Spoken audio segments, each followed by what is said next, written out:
Hi, everyone. Thank you so much, Diana. That's beautiful. I'm so glad that you're in my life and so grateful for what you're doing. Like she said, my name is Shannon Mackenzie. I am a lover of life. I'm an overcomer of obstacles, and I am meant to shine. I did not always realize that. Quite the opposite, really, which is what I'm here to share with you today. In my career, I've had a lot of blessings and been able to do some public speaking. Last year in Washington, I got to speak in front of 5,000 people, and that was one of my dreams coming true. But part of allowing myself to shine is being completely genuine and authentic. And I want to just let you know, coming here today has been very hard for me. Writing my story on trauma is not easy, especially because I deal with PTSD symptoms. And a couple days ago, I really started experiencing them, and I'm experiencing them right now. So it's a little bit scary and hard, but I am here, I am grounded, and I'm looking out at all of your faces, especially looking back at the residents here. Because what really matters to me and why I'm meant to shine is because I'm here to give hope. And that's what really matters to me. So when I was growing up, I actually grew up on a farm and ranch in Saskatchewan. And I just remember being a little girl that was just followed by light. Everywhere I went, I felt that light and I felt that connection in my life. And then it went away. When I was about 8 years old, I lost that light and I lost that connection. And as a little girl, I could feel things going on behind the scenes. I wasn't hearing what was going on, I just was feeling them. And as a little girl, I started to take those on as my own, thinking that everything that was happening and the darkness that was coming was all coming from me. And that's a hard place to be in when you're a little girl. I had a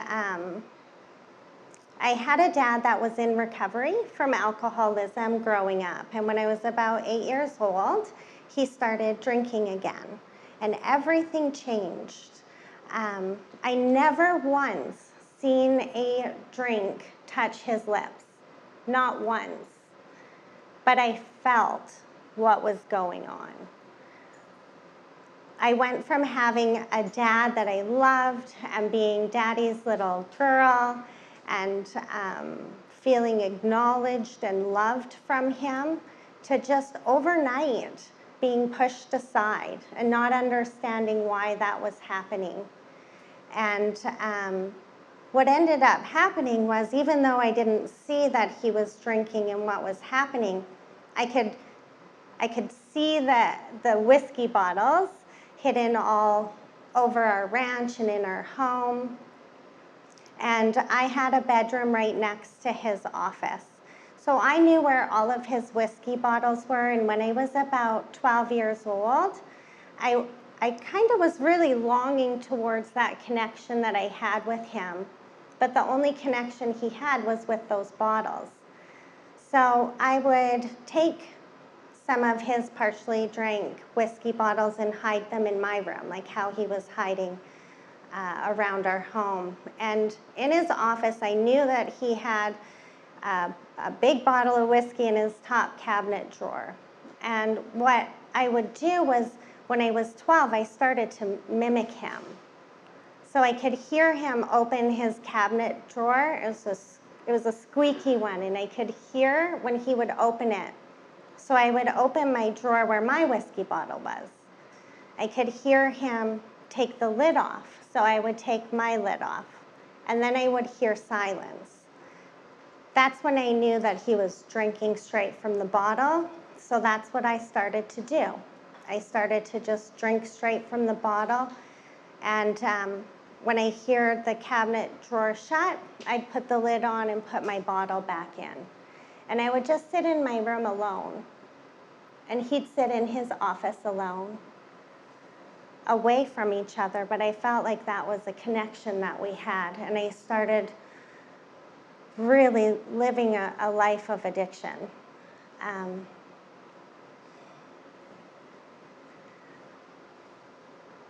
It was really hard because I didn't really know what was happening. I just started living in fear. And it was really hard as well because I didn't know what was going on. I remember when I was about 8 or 9 years old, I was at home alone with my dad, and I heard a loud crash upstairs. So I went running up, and he had fallen over and hit his head on a statue. And there was blood everywhere, and he was unconscious. And I was so little that I remember I went to the bathroom and I got a cold face cloth and some Band-Aids and a towel. And I sat cross-legged on his chest. I was that little that I could do that. And I just started cleaning off the blood from his face, and I patched him up, and I put Band-Aids on him. And I remember, because he wasn't awake or aware, I just remember saying, "Daddy, I hope you're not dead because I love you." But I really actually did think that he was dead. I covered him up in a blanket, and I hid everything. And it's funny, looking back now, but that's something that I took on myself. I hid it because I knew it needed to be hidden. That's what I was learning, is that you need to hide your addiction. You need to hide these things that are going on to swallow that shame and keep moving on. And that's something that I took from him and started living in my own life. Swallow the shame and just keep moving on. So I actually found a sense of relief when I started drinking that whiskey. I felt some actual relief. I get now today, looking back, what he was feeling, because he had the opportunity not to feel, right? And that was something that I was looking for in my life. So it was a long time coming, but my dad kept drinking and I kept drinking. We had a lot of hospital visits and time in the intensive care units in my early teen years, where we'd hear things from doctors like, if he drinks again, he will die. And I had just turned into this angry little ball of hurt, but all you could see was a smile on my face, because that was the only way that I could get through that. I was broken inside and I was hurting. I was watching my dad die in front of my very own eyes. So the addiction on my end kept growing, and I started finding solace in my own addiction while my dad was dying in his. My mom and my grandma did everything that they could to help protect me, and they decided to get me out of the house. So I went away to boarding school when I was 15 years old, and my dad passed away when I was there.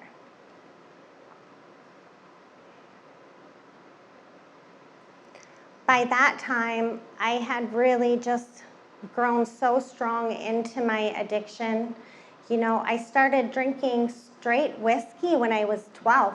Look how little I am. Like, I was littler than I am today. I was just a little girl. So I started drinking straight whiskey when I was 12, and then I had found morphine when I was 13 years old. That was a whole new level of what I thought was finding my light again. I felt like once I found drugs, that it was like I had been drowning for so long, and the first time I used it, it was like I'd come above water, like I could breathe, like I was going to be okay. And that's something, that's a gift that my addiction had given me. I had been kicked out of many schools. I lost count. I think it's about 6 or 7 schools I got kicked out of. I got kicked out of the school for bad kids, which is not one you want to get kicked out of. It's kind of the last chance there, but I got kicked out of that school, and I had just, keep in mind, I had a giant smile on my face the whole time this was happening. I was dying inside. I was broken inside, but I was able to smile through it all. It protected me, just like it had protected my dad, right? Like, it allowed me to continue and to move forward. And that, I really needed that in my life.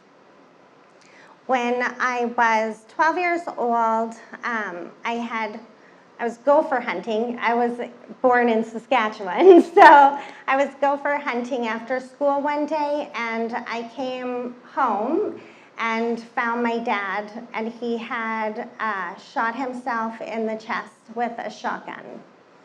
So when that happened, I just absolutely closed off from the world. I think a lot of people were trying to help me and trying to get to me to help me, but after going through that trauma and living through it, I have had so many people reach out to me and try to help me, but I never wanted help myself. And that's what I really needed in this life. So my childhood turned into, early adulthood of moving forward and just trying to survive, and most importantly, keep my addiction alive. I needed to keep that addiction alive because that's what I felt truly was keeping me alive. I didn't know how to survive without it. And I actually was able to get my GED and go into college, and that was pretty amazing. I got an amazing career in sales and just continued to live life, but holding on to all of these things that had happened that I was hiding from and running from, really. And so my addiction, like, I just skipped seriously right past any kind of gateway or like getting my feet wet kind of addiction, and just went straight into it. And so it just kept progressing. As the years went by, so did my addiction. It grew stronger and stronger. And so it's no doubt that, or no surprise really even, that my addiction started affecting my health. My dad died at 54 from alcoholism, and I am so bad at life, at math, and I'm so bad at trying to figure this out. But I was thinking, if he died at 54, I knew I was going to die from addiction. I had given into that when I was about 16 years old. Truthfully, from 16 years old, I believed that I would die before I was 30 years old. I resigned to that. And so my first overdose was when I was 21 years old. I overdosed, and somebody had to give me CPR. When I came to, they were asking me, "What's your name? Where do you live?" Like, trying to see where I was. And I had no idea. I didn't know what my name was. I didn't know where I was. But I looked over, and I seen drugs sitting on the desk. And I got up and went towards the drugs, because I knew that's what I needed. That scared me, to know the power of addiction. I didn't even know my own name, but I knew that I wanted those drugs. So I called my brother and I said, "Ryan, my heart stopped today. I think maybe it's time to get some help." And my family helped get me into a treatment center. The first of 7. I've been to 7 different treatment centers in my life. And every treatment center that I've gone to was because of a situation or a scenario like that. I would almost die. It would scare me. I'd go to get help. But as soon as I got out, or shortly after, I was on my way again. It was like I was playing this record over and over again, and I couldn't stop playing it. I didn't know any other way to live, and I didn't want to acknowledge who I was. By this time, you know, I had overdosed 5 times that I know of. I've had my stomach pumped twice. I've had so many seizures that I just lost count of it. I went into intensive care for 6 days because the drug that I was using tore a hole in my lung and in the chamber around my heart. So all of the fluid that's meant to cushion my heart, it drained out. And we could literally just hear my heart bang against the chamber wall. And in ICU, when my family came to visit, I didn't want them to be there, but they'd been contacted to get to the hospital right away. I looked up at them, and I knew what they were going through a second time. I knew how hard it was to go through that with my dad, and I absolutely hated myself that I was putting them through it again. I seen the lights of hope go out in their eyes, and that was devastating to me.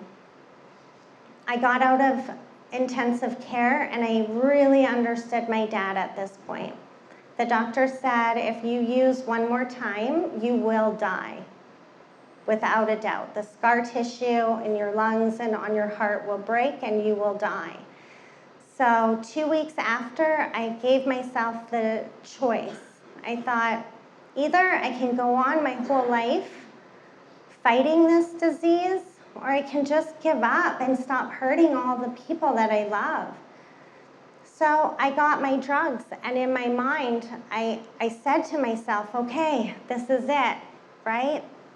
And so I used, thinking that I was gonna die, and I didn't. For 2 years, I used every single day for 2 years, just trying to die. I was done. I didn't have any light left in my heart. And now, looking back, I'm just so grateful. I'm so grateful that maybe I didn't have the hope I needed in my life, but that my family and my friends, the people that really loved me and love me today, carried that light of hope for me. And now, looking back, I'm just so grateful. I can write like the hugest novel on the gifts that recovery have given me today. I have a beautiful life today. I have a beautiful career today. I have incredible friends. I have fellowship. I have passion in my life. Today, I know that my passion is to love and inspire myself so I can love and inspire others. And I get to live in that today. And I owe that all to the light of hope that's been carried and to Charis Society. My mom brought me here, and I lived in Charis Society, one of the homes, for 4 months, and I took advantage of their aftercare for close to 4 years. I decided that if anybody was going to put their hand up to help me, I was going to reach right back and say thank you and do everything I can. Every morning I wake up and I fight. I'm strong. I'm a strong woman, and I fight so hard so that I can stay alive, so that I can be a productive member of community, so I can be the beautiful woman that I've always been destined to be. And I am just so grateful for that, for all of the people in my life. And when I was in Charis Society, there was 2 workers that really helped me. I didn't know who I was. I had no idea. I'd been running from myself since I was 12 years old. And there was a support worker, Catherine, who just inspired me to share love and to be a loving, beautiful person in this world. And there was a counselor named Sherry who showed me what it was like to be an independent, strong woman and to stand in my truth. So I owe so many people so much gratitude in this world, but one thing that I've learned in recovery is that you can't keep what you have unless you give it away. And that is what I want to do in this life and what I want to share, because so many people have shared light onto my heart and helped me to become who I am, that I want to continue sharing that light with everyone in this world. So thank you so much from the bottom of my heart, and so much love.